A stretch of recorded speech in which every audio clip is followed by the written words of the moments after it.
নগাঁও মৰিকলং সাৰ্বজনীন শিৰালেখোৱা শিৱ মন্দিৰত তিনিদিনীয়াকৈ মহাশিৱৰাত্ৰি অনুষ্ঠিত হয়। তিনিদিনীয়াকৈ অনুষ্ঠিত হোৱা এই অনুষ্ঠান শুকুৰবাৰে সামৰণি পৰে। নিশা অসমৰ আগশাৰীৰ দিহানামৰ নামতি শ্ৰীমতী ভাগ্যশ্ৰী দেৱীৰ দ্বাৰা দিহানাম পৰিৱেশনেৰে অনুষ্ঠানৰ সামৰণি পৰে। অনুষ্ঠানটিত স্থানীয় শতাধিক ৰাইজে উপস্থিত হৈ দিহানাম উপভোগ কৰে।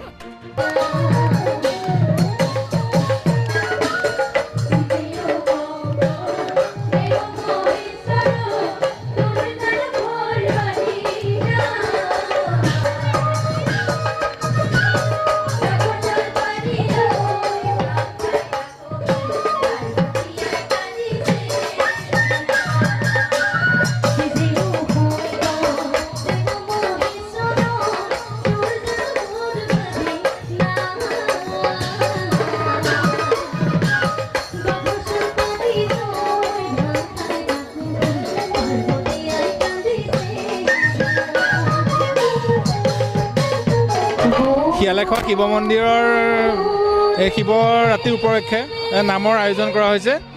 ইয়াতে আমাৰ সমূহ দৰ্শকবৃন্দ আহিছে, ভক্তপ্ৰাণ ৰাইজ আহিছে। গতিকে আমাৰ অসম বিখ্যাত ভাগ্যশ্ৰী দেৱী নামতি দল আহিছে ইয়াতে। আমি সকলোৱে চাবলৈ আহিছোঁ, ভাল লাগিছে। গতিকে আমি আশা কৰিছোঁ আগন্তুক দিনবোৰতো এই শিৱৰাত্ৰিৰ ভাগ এনেকৈ উদযাপন হওক, সকলো আহক, সকলোৱে উপভোগ কৰক।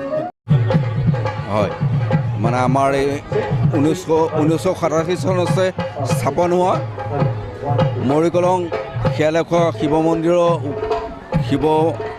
মন্দিৰ ভাগ, তাতে আমি শিৱৰাত্ৰি উপলক্ষে অসমৰ চুকে কোণে বিখ্যাত হোৱা নাগাৰ নামৰ নামতি শ্ৰীযুতা ভাগ্যশ্ৰী দেৱী আমি আমন্ত্ৰণ কৰিছিলোঁ।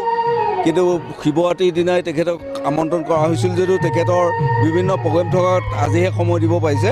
সেয়ে আমি ৰাইজৰ সহযোগত আজি তেখেতৰ নাম ইয়াত অনুষ্ঠিত কৰিছোঁ। আমি তিনিদিনীয়া কাৰ্যসূচীৰে আমি আৰম্ভ কৰিলোঁ। এইবাৰ সকলোৱে সহযোগ কৰিছে আৰু আমাৰ অঞ্চলৰ বাহিৰেও বিভিন্ন অঞ্চলৰ পৰা ৰাইজে আমাক সহযোগ কৰিছে।